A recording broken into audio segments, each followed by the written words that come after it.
영광스러운 교회, 경외함으로 섬기라. 하나님이 이 땅에 직접 세운 공동체가 둘 있습니다. 그 하나는 가정이고 다른 하나가 교회입니다.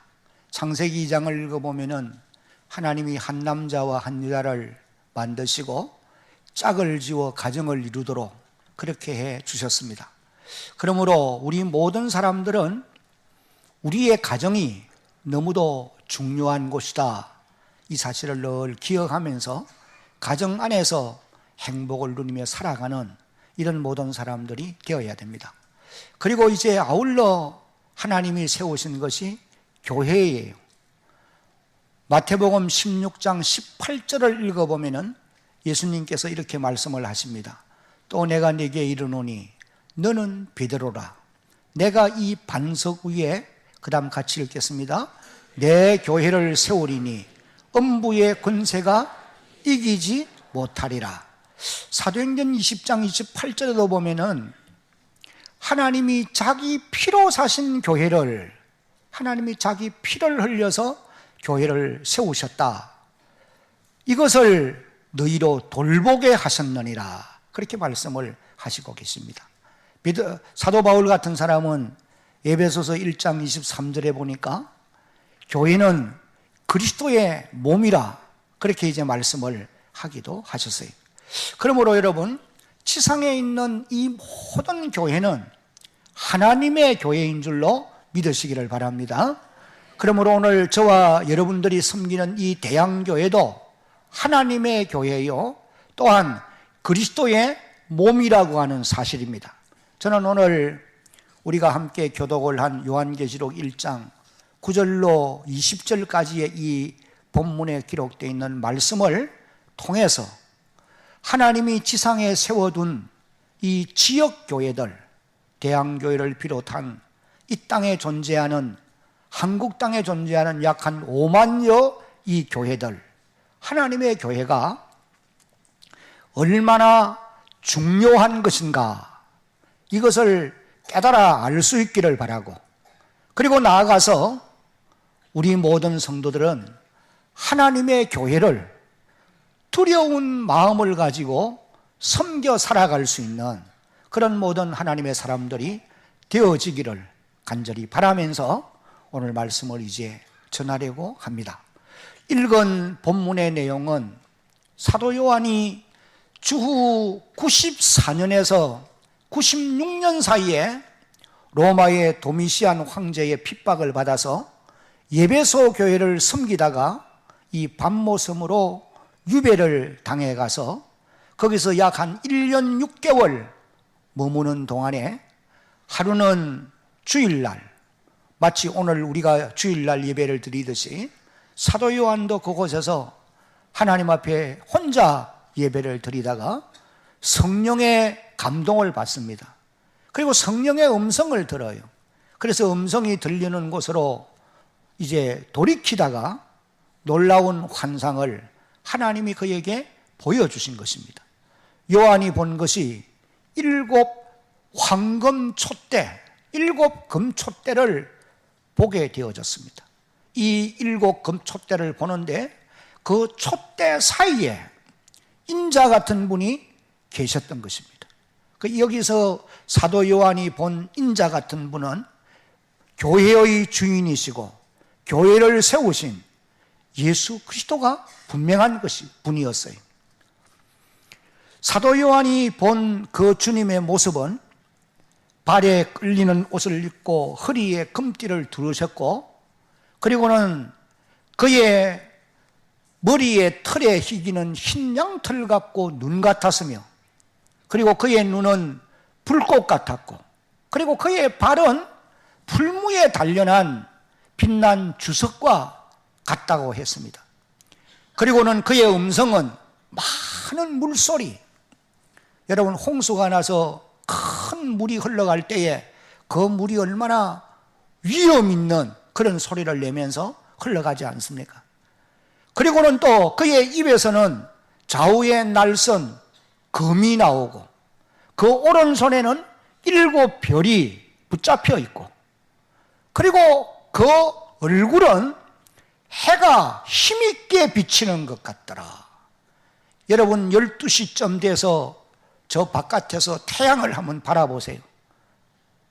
아무도 아마 바라볼 수가 없을 것입니다. 왜? 강렬한 빛이 비치기 때문이죠. 주의 광채가 그런 모습이 나더라는 것입니다. 사도 요한이 이제 이런 광경을 보았을 때에 그분의 발 앞에 마치 죽은 자처럼 엎드렸다고 했어요. 그랬더니 사도 요한의 등에 주님이 오른손을 얹으시고 말씀을 하세요. 두려워하지 말라. 나는 알파와 오메가라. 처음과 나중이니 곧 살아있는 자라. 이전에 죽었었노라. 지난날에 죽었는데 지금 살아있다는 거예요. 볼지어다 이제 세세토록 살아있어 사망과 음부의 권세를 가졌노니, 그렇게 말씀을 하시고 계십니다. 여기서 중요한 것은 볼지어다, 이제 한번 따라합시다. 세세토록 살아있어, 영원히 살아계신다는 말이죠. 살아있어, 이 말씀이 대단히 중요합니다. 이전에 주님은 십자가에 죽으셨는데 다시 부활하신 이후에 이제 하늘로 올리우신 이후 그의 영으로 임하셔서 교회 가운데 어제도 오늘도 내일도 영원토록 교회 가운데 임재해 계신다, 지금 그 말씀을 하고 계시는 것입니다. 그래서 살아있어, 주님은 지금도 살아계시면서 사망과 음부의 권세를 가졌다, 열쇠를 가졌다. 사망과 음부의 권세가 최고 무서운 권세인데 이 권세를 주님이 주관하고 계신다, 그렇게 말씀을 하셨어요. 그리고는 사도 요한에게 말씀하십니다. 네가 본 일곱 별의 비밀과 그리고 네가 본 금촛대의 비밀은, 일곱 금촛대는 일곱 교회를 가리키는 것이요, 그 다음에 일곱 별은 일곱 교회를 섬기는 하나님의 사자들을 가리키는 것이다. 그러면서 이제 말씀하시기를 네가 보았던 이 내용을 책에 기록해서 소아시아에 있는 일곱 교회에 보내라, 그렇게 말씀을 하시고 계세요. 여러분, 여기 일곱 교회는 11절 말씀에 기록되어 나왔던 바와 같이 에베소, 스무나, 사대, 버가모, 두아디라, 빌라델비아, 라오디게아, 이런 일곱 지역교회를 의미하는 말씀이었습니다. 문자 그대로는 그 시대의 소아시아에 있는 일곱 교회이었고, 넓은 의미로 말하면은 오늘 이 지상에 있는 모든 교회들을 다 포함하는 그런 말씀인 것입니다. 그러므로 오늘 이 대양교회에도 우리 주님이 요한계시록 1장 9절로 20절에 기록되어 있는 이 말씀을 우리에게도 적용되는 말씀으로 주신 줄로 여러분 믿어야 합니다. 모든 지상교회를 향하여 주님이 이 말씀을 주셨다는 거예요. 사도 요한이 이 계시를 받아서 소아시아에 있는 일곱 교회에 편지를 할 당시에 교회 상황은 상당히 어려울 때입니다. 왜냐하면 도미시안 황제의 핍박이 가중되고 있었고, 단지 예수를 믿는다는 이유 하나 때문에 옥에 갇히기도 하고 매를 맞기도 하고 직장에서 쫓겨나기도 하고, 하여간 여러 가지 면에서 불이익을 받고 있는 바로 그런 때가 사도 요한이 계시를 본 때이고 책에 써서 교회에 보낸 때예요. 그러므로 인해서 하나님의 교회는 큰 위축을 받고 있었던 것이 사실이에요. 믿는 사람들 가운데 믿음이 약해지는 사람들도 많아졌고, 또 어떤 사람들은 핍박을 못 이겨서 황제 숭배의 자리로 나아가는 이런 자들도 있었고, 어떤 사람들은 낙심하는 이런 경지에까지 이르러 있었던 것을 알 수 있습니다. 교회의 형편을 가장 잘 알고 계시는 주님께서 그 현재의 상황을 아시고는 사도 요한을 통해서 이제 환상으로 이 광경을 보여주신 거예요. 그러면서 이 내용을 통해서 당시 교회 성도들에게 뭘 가르치고자 하느냐 하면은 주님이 오늘도 교회 가운데 임재하여 계신다. 볼지어다 이제 세세토록 살아있다. 교회 가운데 계신다는 거예요. 그러면서 주님이 교회가 힘들고 위축을 받고 어려운 상황에 있지만은 주님은 교회를 지키고 계시고 보호하고 계시고 앞으로 반드시 도미시안 황제뿐 아니라 로마의 권력으로부터도 자유하게 해서 놀라운 은혜를 입혀주실 것을 약속하는 그런 놀라운 은혜를 이제 요한을 통해서 당시 교회 성도들에게 알게 해 주신 것이에요. 그래서 요한의 편지를 받아서 에베소 교회로부터 시작해서 라오디게아 교회까지 이 서신을 헤람을 통해서 읽는데 읽은 성도들은 새 힘을 얻는 겁니다. 용기를 가지게 되어 있어요. 왜냐하면 주님이 자신들의 눈에 보이지 않고 귀에 들리지 않았지만은 주님이 그런 모습으로 지금도 교회 가운데 임재하여 계시면서 우리의 앉고 일어섬을 보시고 계시고 우리의 이 힘든 과정을 다 살피고 알고 계시며 우리를 위로할 자 위로하고 싸맬 자 싸매고 치료할 자 치료하고 도울 자를 도우고 계시는 것을 성도들이 깨달아 알게 되어졌던 것입니다. 그래서 새로운 힘을 얻게 되어졌다는 말씀이에요. 이것이 이제 사도 요한이 밤모섬에서 보고 들었던 계시의 내용이라고 말할 수가 있습니다. 물론 이제 이어지는 계시록 내용들을 다 사도 요한에게 보여주고 그것을 이제 소아시아에 있는 7교회에 보냈고 오늘 우리는 요한이 기록한 이 말씀을 통해서 하나님이 오늘도 교회 가운데 계시고 하나님의 교회를 앞으로 이렇게 인도해 가실 것이라구나, 이걸 이제 우리가 깨달아 알게 되는 것입니다.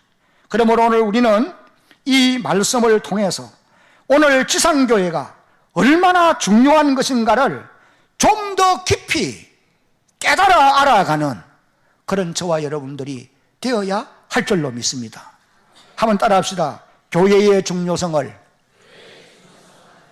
다 따라하시기 바랍니다. 교회의 중요성을 좀 더 깊이 알아야 합니다.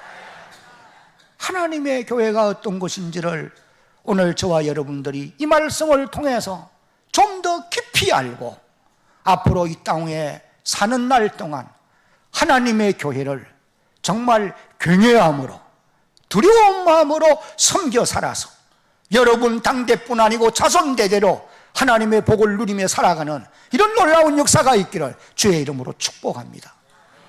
여러분, 왜 교회가 중요한 곳이냐? 첫째는 교회는 존재 가치 면에서 보배이기 때문에 참으로 귀중한 것이다, 그렇게 말할 수가 있는 것입니다. 사도 요한이 밤모섬에서 보았던 환상은 7 금촛대 환상이었습니다. 황금으로 만들어진 촛대를 하나님이 요한에게 보여주었다는 거예요. 그러면서 이 황금 촛대는 교회를 상징하는 것이다, 20절에 그렇게 설명을 해 주신 것이에요.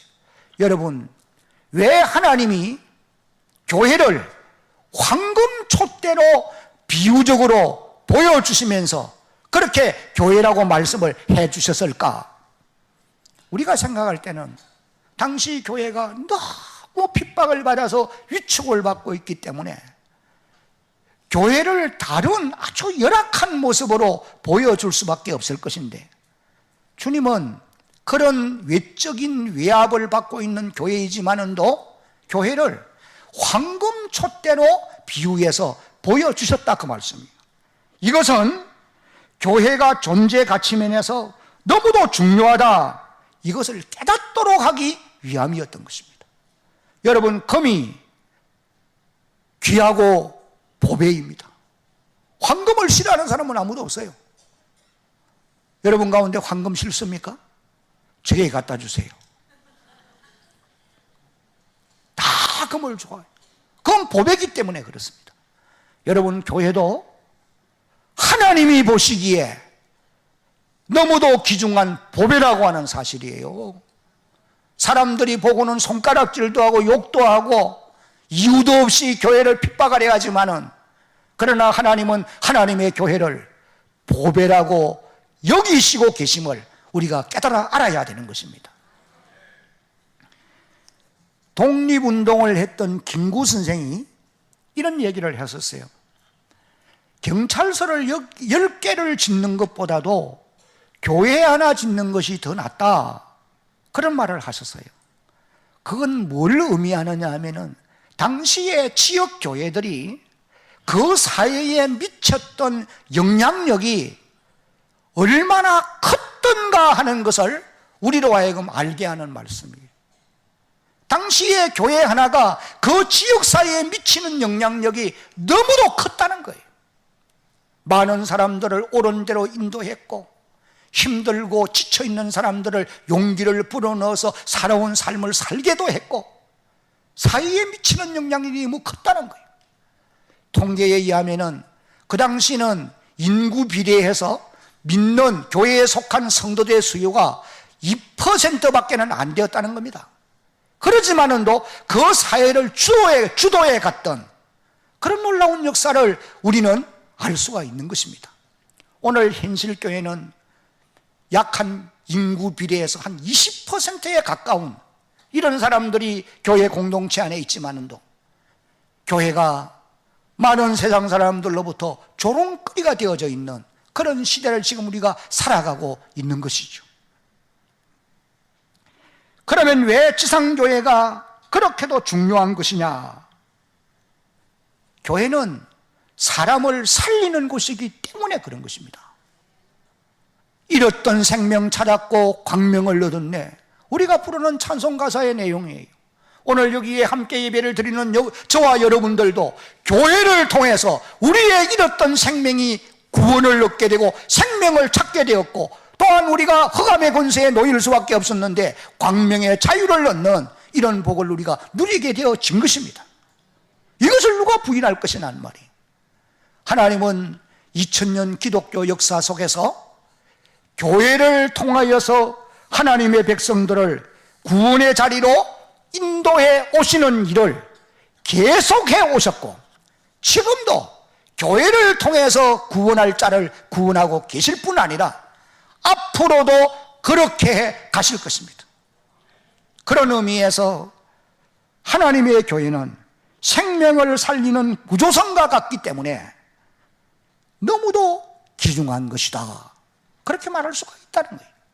그뿐만 아닙니다. 칼빈 같은 사람은 장로교의 기초를 이룬 분인데 종교 개혁을 단행했던 사람이에요. 근데 그분은 하나님의 교회의 중요성을 이렇게 말합니다. 한번 따라합시다. 교회는 마치 어머니의 품과 같은 곳입니다. 어린아이가 태어나면 어머니의 품에서 자라게 되어 있어요. 지금 우리 교회도 젊은 부부들이 아기를 낳아서 그 아기를 안고 하나님께 예배를 드리고 먹이고 입히고 보살피고, 어린아이는 어머니의 품이 양육처요, 보호처요, 안식처요, 떠나서는 생명의 존재가 불가능한 그런 귀중한 것이, 존재 가치면에 있어서 어린 자녀들에게는 부모의 품이 없어서는 안 되는 곳이 아닙니까? 근데 이제 아이들도 철이 들다가 보면은, 조금씩 자라다가 보면은, 철이 드는 게 아니고 좀 자라다가 보면은 부모의 품을 자꾸 떠나보고 싶어 해요. 그러면서 거역하고 말도 잘 안 따르고, 사춘기에 있는 자녀들을 키우는 부모님들이 다 하나같이 겪는 고통이더라고요. 마치 오늘 우리 성도들이 마찬가지입니다. 여러분들의 신앙이 태어나서 한평생 머물러야 될 것이 어머니의 품과 같이 하나님의 교회인 줄로 믿으시기를 바랍니다. 교회에 자꾸 품을 떠나려고 하는 사람들이 없지 않아 있다가 말이, 조그만한 일로 인해서 그냥 상처받고, 교회를 떠날 때는 그냥 소리도 없이 그냥 쉽게 떠나가는 이런 사람들도 보게 돼요. 저는 목회를 하면서 참 마음 아픈 일들이 바로 그런 일이, 오랜 세월 동안 함께 주를 섬겨 오늘까지 왔는데 어느 날 갑자기, 큰 일도 아니에요, 그런 자그마한 상처 하나, 말 한마디, 이런 일부들로, 다양한 이런 이유들로 인해서 교회를 떠난단 말이죠. 그러나 여러분, 교회는 여러분이 그렇게 쉽게 떠나도 될 곳이 아니, 여러분의 신앙에 있어서 없어서는 안 되는 양육처요, 보호처요, 안식처요, 우리가 자라가야 될 어머니의 품이라는 거예요. 그러므로 교회를 귀하게 여길 줄 알아야 되고, 교회의 기중성을 알고 섬겨가는 그런 여러분들이 되어야 할 것입니다. 그뿐만 아닙니다. 교회가 왜 존재가치 면에서 귀중한 것이냐? 교회는 음부의 권세를 이길 수 있게 해주기 때문에 그렇다라고 말씀했어요. 예수님께서 내 교회를 세우리니 음부의 권세가 이기지 못한다, 이 말씀이 대단히 중요합니다. 여기 음부의 권세가 이기지 못한다는 말은 죄의 권세, 사단의 권세가 이기지 못한단 말이에요. 우리 성도들이 교회의 품을 떠나면은, 바깥으로 나가게 되면은 절대로 죄의 권세를 이기기 힘듭니다. 사단의 권세를 이길 수 없습니다. 그러나 교회 공동체 안에 여러분들이 머물러 있으면은 얼마든지 사단의 권세를 물리칠 수도 있고 죄의 권세의 유혹을 이겨갈 수가 있게 되는 거예요. 그러므로 교회 공동체를 떠나서는 안 되고, 교회 공동체 안에 있게 될 때에 사단의 권세, 이 바로 음부의 권세를 이기는 이런 놀라운 은총을 누리게 되어지는 것입니다. 나아가서는 교회가 왜 귀중한 곳이냐? 교회는 축복의 통로라고 말하고 있어요.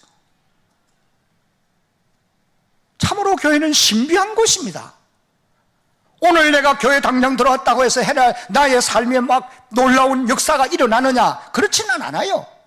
그러나 세월을 지나면서 교회 공동체 안에 머물러 있으니까 하나님이 나를 유익된 길로 인도해 가는 것을 경험할 수가 있게 된단 말이에요.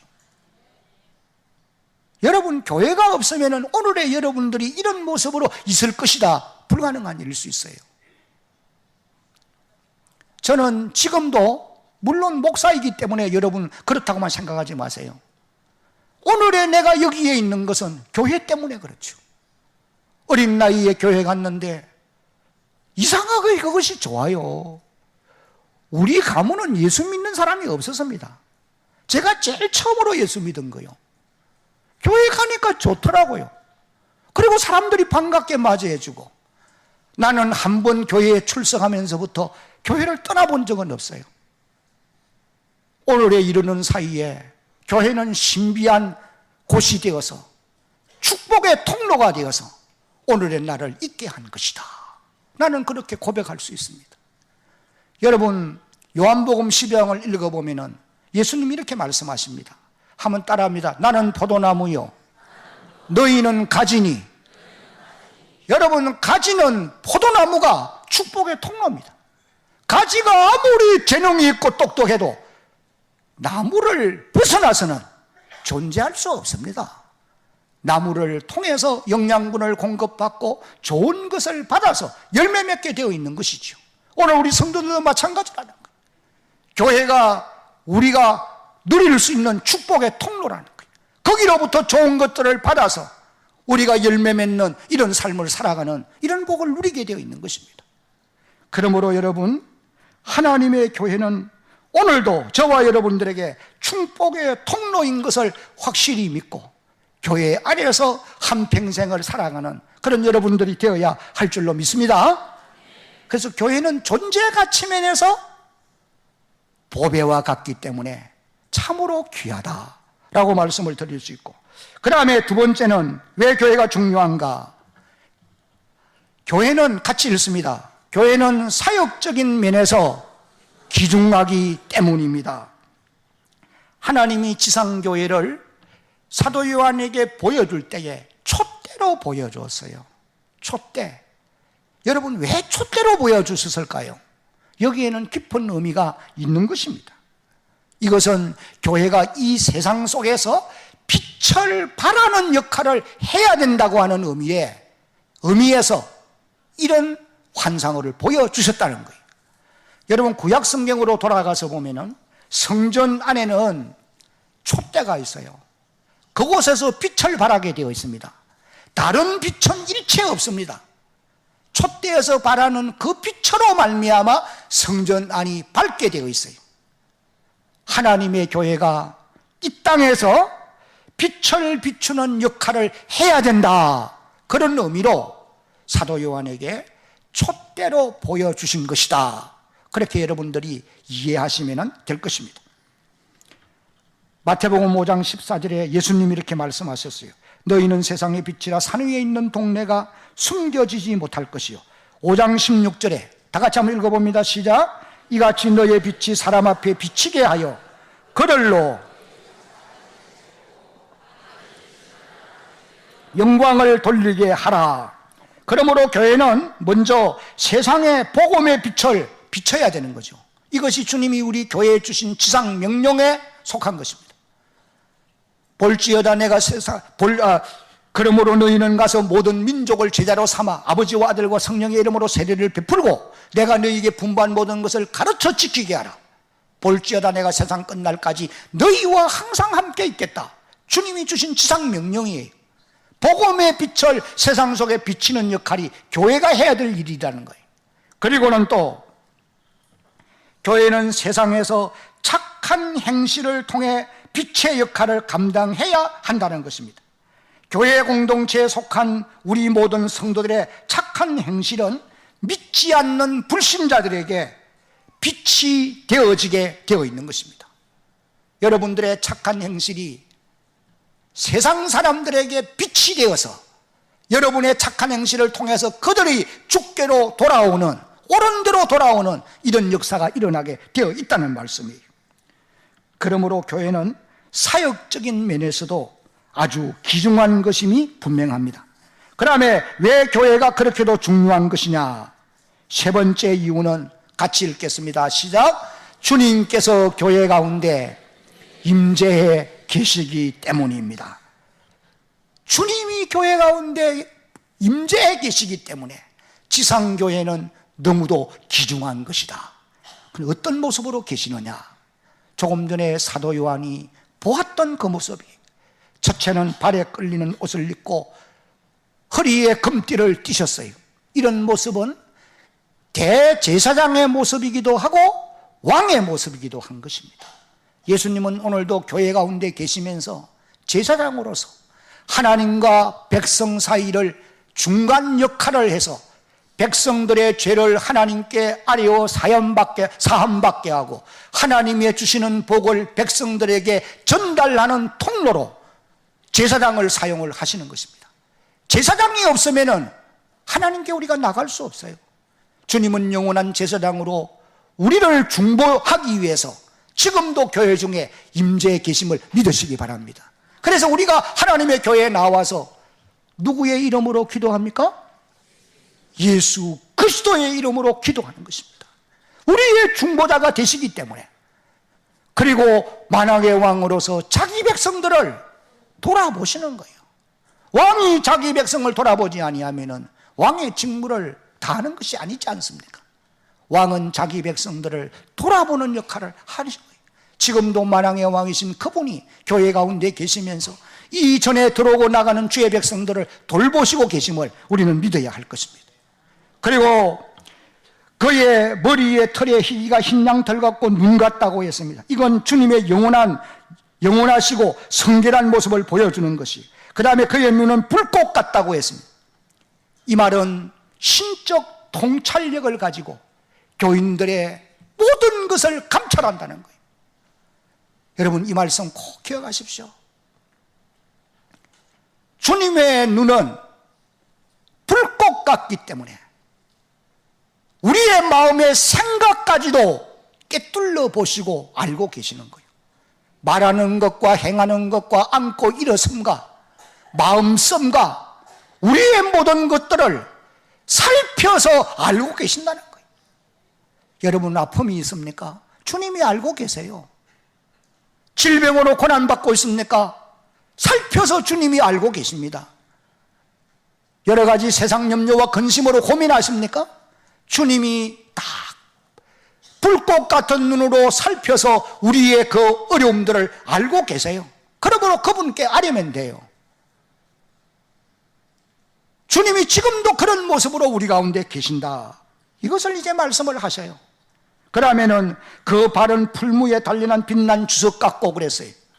이건 심판주로 계시는 것을 말하는 것입니다. 한 번 밟으면 다 박살나는 거예요.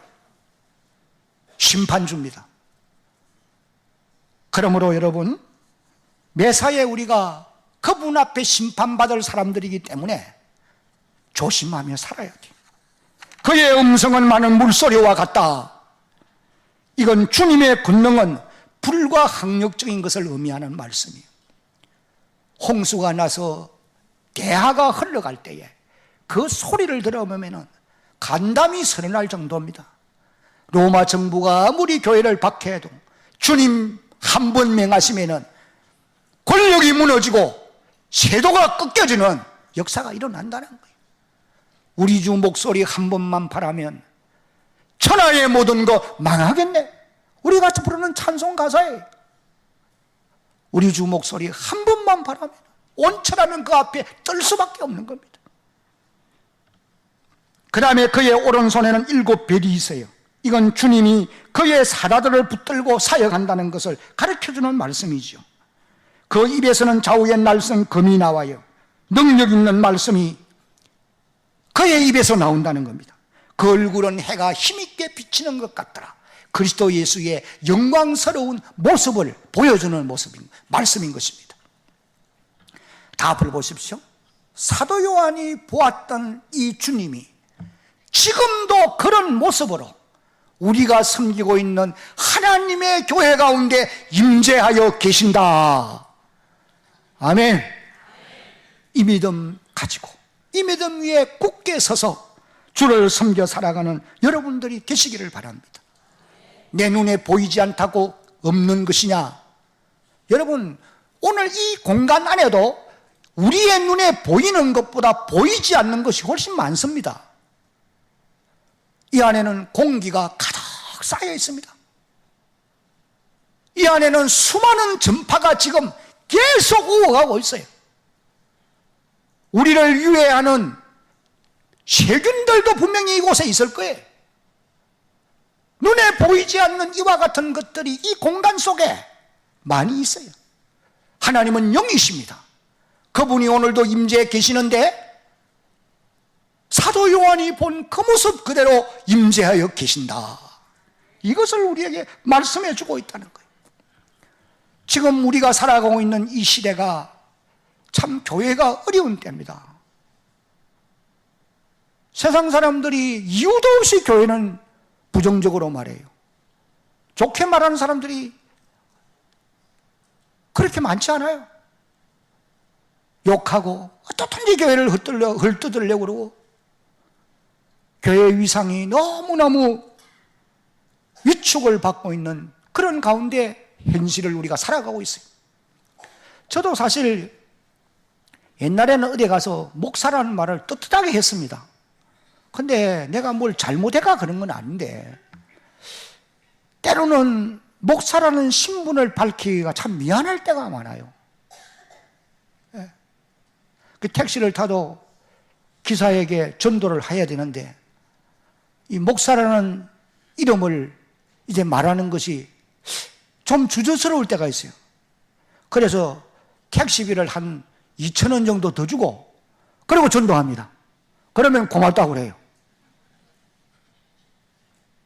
여러분, 우리가 살아가고 있는 현 시대가 참 신앙생활 하는 일이 쉽지 않습니다. 앞으로 아마 갈수록 더 어려울는지도 몰라요, 여러분. 그러나 분명히 기억하십시오. 교회의 주인 되신 예수 그리스도는 사도 요한이 보았던 그 모습 그대로 오늘도 지상교회 가운데 여전히 임재해 계시면서 교회를 지키고 보호하고 인도해 가고 계시는 것입니다. 이 믿음 위에 굳게 서는 여러분들이 되어지기를 주님의 이름으로 축복합니다. 내가 직접 눈으로 보지 못해도 성령의 감동으로 본 것처럼 확신에 거하는 여러분들이 되어지기를 다시 한번 예수님의 이름으로 축복합니다. 하나님이 저와 여러분들에게도 사도 요한이 보았던 것처럼 그렇게 딱 한번 보여주고 네 믿으라 그러면 안 좋겠어요? 저도 그래서 기도할 때 그런 기도해요. 하나님, 내 영안을 열어서 오늘도 이 교회 공동체 안에 계시는 주님을 한번 볼 수 있게 해주면 안 됩니까? 그건 아니라는 거예요. 방법이 아니라는 거죠. 하나님이 그런 방법을 사용하지 않는 거예요. 하나님은 오늘도 사도 요한이 본 그 내용을 성경에 기록하시고 기록된 말씀을 오늘 우리가 읽고 듣고 배울 때에 그 말씀과 함께 영으로 와 계시는 성령님이 그 사실을 믿어지도록 해서 우리로 하여금 보게 하시는 줄로 믿으시기 바랍니다. 하나님이 하시는 방법이에요. 그러니까 여러분이 눈으로 본 다음에 믿으려고 하면은 사단의 미혹에 빠질 수 있어요. 예수님도 분명히 말씀하셨어요. 도마에게 말씀하시기를 네가 나를 보고야 믿느냐? 보지 못하고도 믿는 자는 복이 있도다 하시니라. 어떻게 보지 않고 믿을 수 있어요? 들어서 성령의 감동으로 믿게 해주신다고 말씀해요. 그리고 이거 한 가지 여러분 기억하면 좋겠어요. 사도 요한이 광경을 본 때가 여러분 몇 년 정도 지났습니까? 시기적으로 94년에서 96년이라고 그랬죠. 그러면 지금 몇 년쯤 지났어요? 약 한 2000년 지났지 않습니까? 그러면 옛날 얘기 아니에요. 그런데 그건 우리 계산법으로 보면은 옛날 얘기입니다. 2000년 세월이 지나니까. 그러나 하나님의 계산법은 달라요. 사도 요한에게 보여주고 사도 요한에게 말하신 때가 겨우 이틀 아직도 못 지났어요. 베드로후서 3장 8절 이후를 읽어보면은 하나님 나라의 계산법은 따라합시다. 하루가 1000년 같고 1000년이 하루 같은, 하루가 1000년 같고 1000년이 하루 같은 이 사실을 너희가 알지 못하느냐. 주님 그렇게 말씀해요. 우리가 주님의 계산법으로 보면은 하나님이 말씀할 때는 우리 인간 계산대로 하는 게 아니고 하나님 자기 방법으로 하시는 거 아닙니까? 그러니까 하나님 입장에서 보면은 사도 요한에게 계시를 보여주고 말씀한 때가 겨우 이틀 채 안 됐어요. 그 사도 요한이 그렇게 이틀 전에 그렇게 말씀했는데 또 우리에게 그렇게 할 필요가 있겠습니까? 할 필요 없죠. 왜? 아니 이틀 전에 했는데 왜 또 다시 하라고 그래? 생생한 걸 아마 그렇게 말씀하지 않겠어요?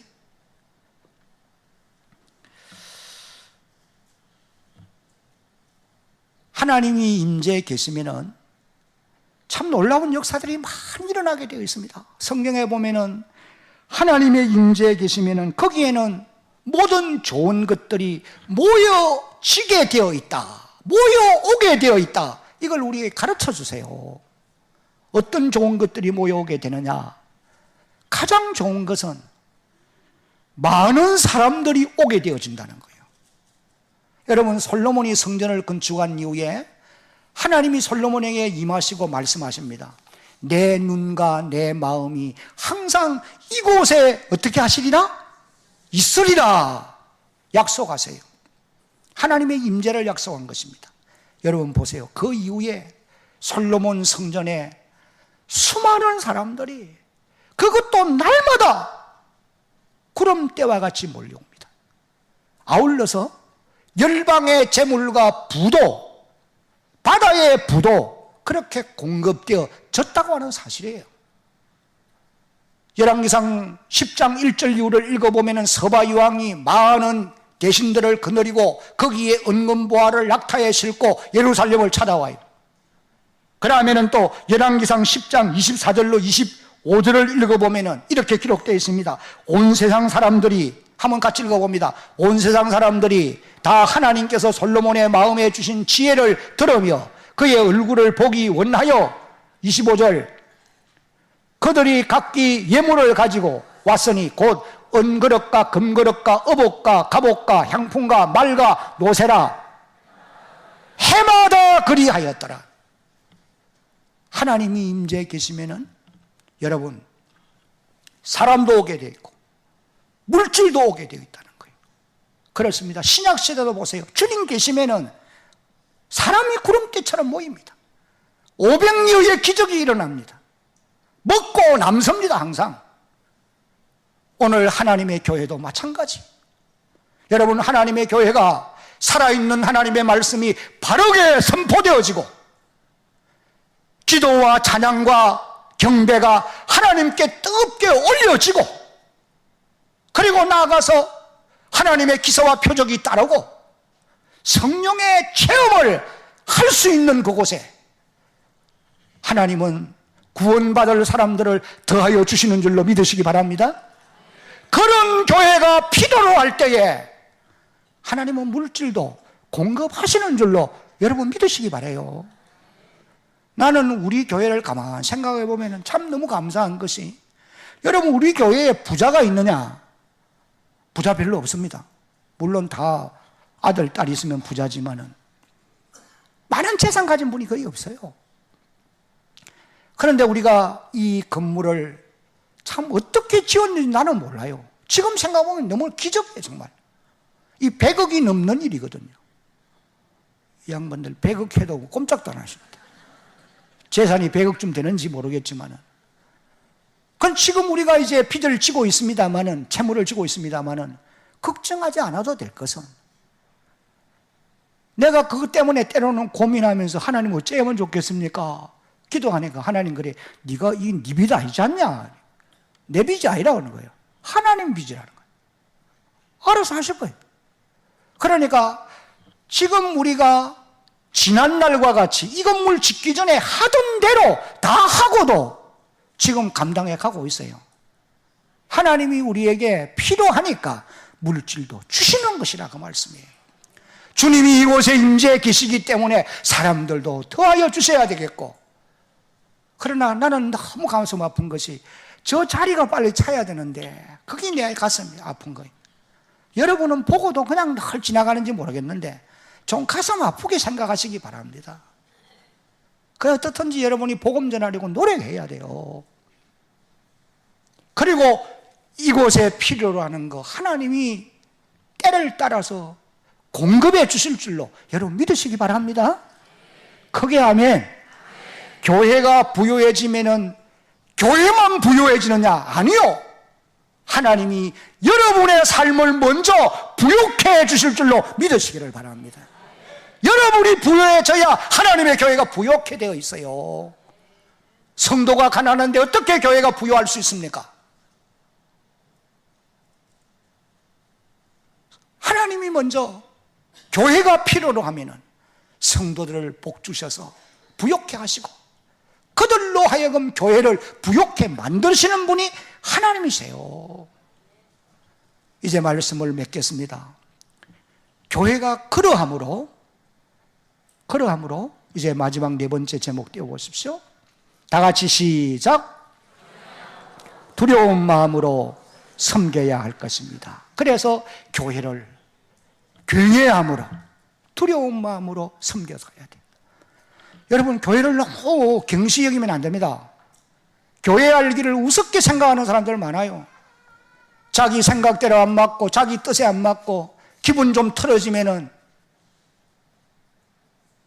하고 싶은 말 다 해버리고 그리고 떠나가는 사람들, 여러분 절대 그렇게 하지 마세요. 주님이 그 소리를 다 들어요. 그분들의 생각도 다 알아요. 오늘 이곳의 말씀을 듣는 저와 여러분 모두가 하나님 교회의 임재 계심을 알고 두렵고 떨림으로 하나님의 교회를 섬겨서 여러분도 자손 대대로 복을 받고 살아가는 주의 백성들 되기를 예수님의 이름으로 축복합니다. 아멘.